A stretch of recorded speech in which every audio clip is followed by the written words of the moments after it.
such a nice ex nihilo hardly sounds like some patriarchal origin myth or a motto of Christian imperialism.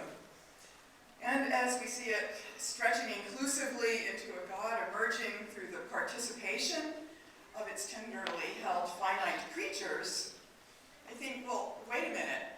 You guys are getting from the ex nihilo what I get by deconstructing it. What was I thinking? Well, perhaps just this, that, in the beginning, when that plurisingular Elohim was creating this universe, earth was tohu vabohu, and darkness was upon the face of Tehom, and the Ruach Elohim was vibrating upon the face of the waters, and I just could not find any nothing there.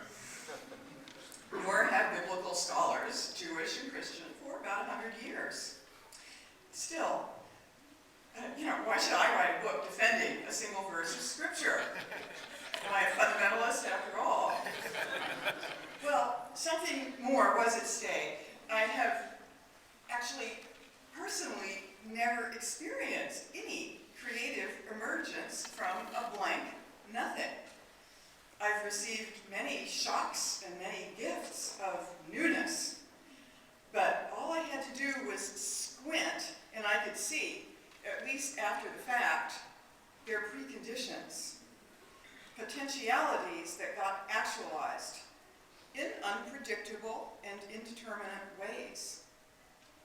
And doesn't discerning the spirits mean minding those potentialities as much as possible in advance?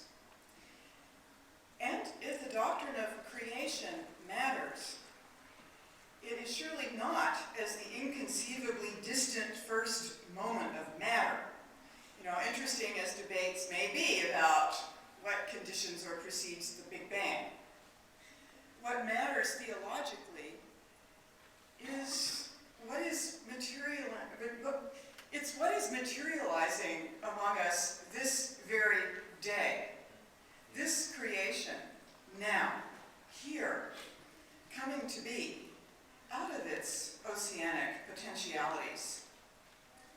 And the word that I trust is calling, let it be. Let something new, something good, something better take shape amongst us now. Amongst us, the 99%, self-organizing at the edge of chaos, on the dark face of a deep that I at least have never had the luxury of ignoring. But, quadrilaterally speaking, experience is an inadequate guide even to Scripture. And the tradition is deafeningly clear. Non de Deo, sed ex nihilo. Creation happens in a void outside of God. The historian Gerhard May, an ex nihilo believer, demonstrates its emergence in an early polemic against the Gnostic Buthus, death. Irenaeus mocks this profundity of nonsense in which creation is mediated by a female body, all moisture from her tears, all brightness coming from her smile. This affective, sensuous figure provokes the first expression, May says, of the full logic of the ex nihilo. Here it is in Irenaeus' words. Wait for it. The heretics do not believe that God, being powerful and rich in all resources, created matter itself. Over and over, the emphasis on manly power and property versus the heretics, the female-identified heretics. But, curiouser and curiouser, the first formulation of the ex nihilo happens to happen in the early 2nd century in the work of the Gnostic Basilides, in his intention, very Platonic, to keep the deity fully disembodied, according to mine.